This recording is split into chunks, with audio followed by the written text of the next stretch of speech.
Assalamualaikum warahmatullahi wabarakatuh. Perkenalkan, nama saya Azhar Aulia Rahman dengan NIM 4820101230053. Saya dari kelas 3B. Baik, di sini saya ingin mempresentasikan hasil proposal kewirausahaan saya yang bertema Saforismek. Baik, langsung saja masuk ke materi presentasi saya. Yang pertama adalah latar belakang, kedua visi misi, yang ketiga deskripsi produk, yang keempat proses pembuatan, yang kelima strategi pasar, yang keenam tabel analisa perbandingan keuangan, dan yang ketujuh resiko atau hambatan. Latar belakang, keripik pangsit merupakan salah satu jenis camilan dengan cita rasa gurih dan renyah. Tidak heran jika keripik pangsit ini disukai banyak kalangan. Nah, selain digunakan sebagai camilan, keripik pangsit biasanya juga digunakan sebagai pelengkap berbagai sajian makanan seperti mie ayam, bakso, soto, dan lain-lain.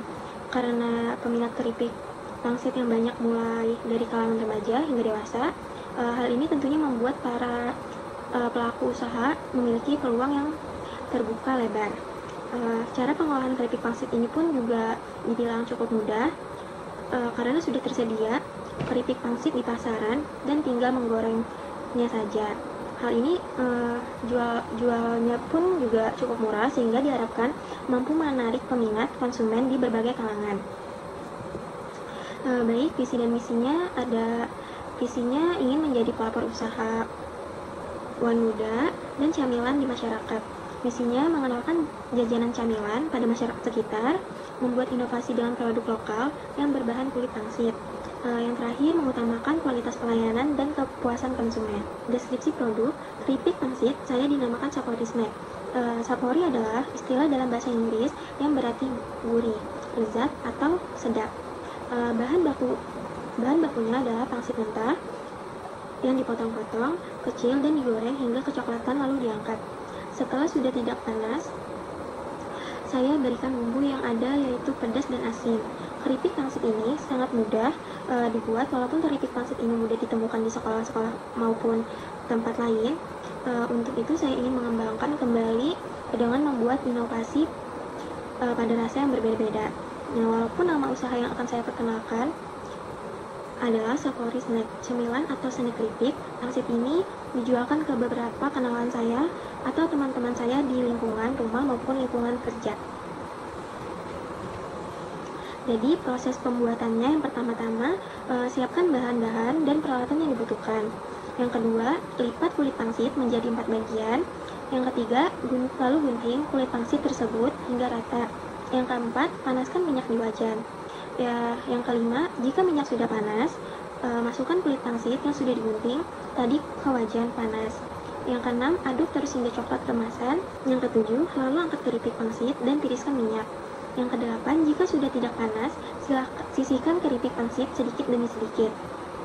Yang kesembilan, taburkan atau aduk dengan bumbu yang sudah tersedia. 10, masukkan keripik pangsit yang sudah dibumbui dalam plastik snack atau standing pouch. Strategi pasar ada 3.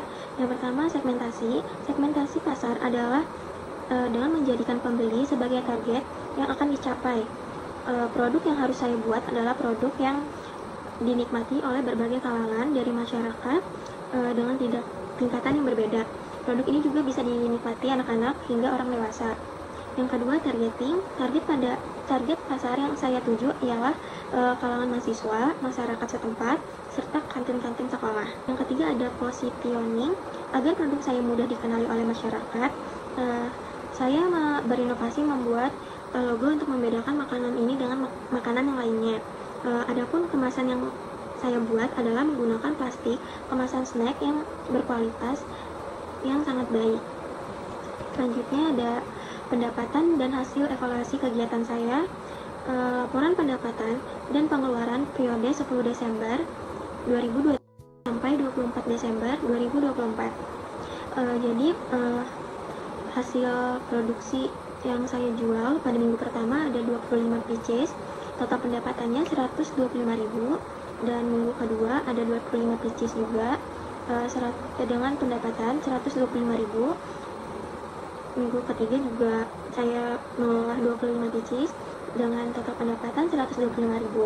Jadi total pendapatan keseluruhan 375.000 dengan total 75 pieces. biaya bahan baku pada minggu pertama 39.000, biaya perlengkapannya 28.000, total biaya 67.000. Dan pada minggu kedua bahan bakunya 22.000, biaya perlengkapan 7.500, total biaya 29.500. Dan minggu terakhir biaya bahan baku 15.000, biaya perlengkapan 7.500, total biaya 22.500. Jadi total biaya keseluruhannya 119.000. Yang kedua ada perbandingan keuangan. Modal awal 67.000, realisasi laporan akhirnya 119.000 dengan selisih 52.000. Pendapatan awal 125.000 dengan laporan akhirnya 375.000 dengan selisih 250.000. Produk terjual awal rencana proposal ada 25 cup atau pieces, yang pada laporan akhir totalnya 75 pieces dengan selisih 50 pieces. Biaya produksi total pada awal rencana proposal 67.000, pada laporan akhir 119.000, jadi selisih 52.000. Laba atau rugi rencana awal proposal ada 58.000, terus laporan akhir 256.000, selisih 198.000.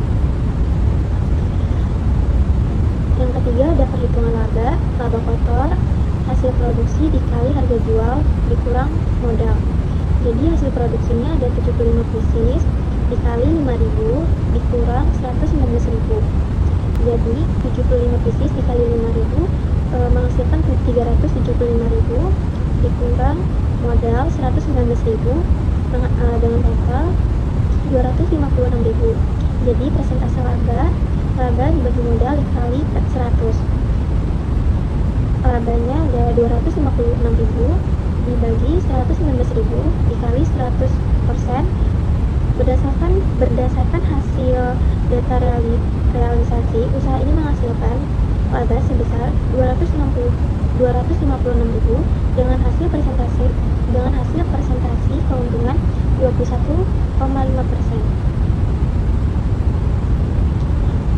Jadi selanjutnya ada resiko atau hambatan. Selain memiliki peluang usaha, saya juga memiliki resiko yang dihadapi dan dicari solusinya. Beberapa resiko yang mungkin saya hadapi diantaranya adalah pertama ada pesaing. Seiringnya perkembangan zaman, semakin banyak makanan yang dikreasikan dan dimodifikasi dari aslinya, sehingga banyak konsumen yang juga melirik produk-produk seperti itu. Kedua ada daya tahan produk Arevera bersifat lama-lama. Produk ini juga bertahan hingga 1 minggu apabila tetap berada di dalam kemasan dan tertutup secara benar.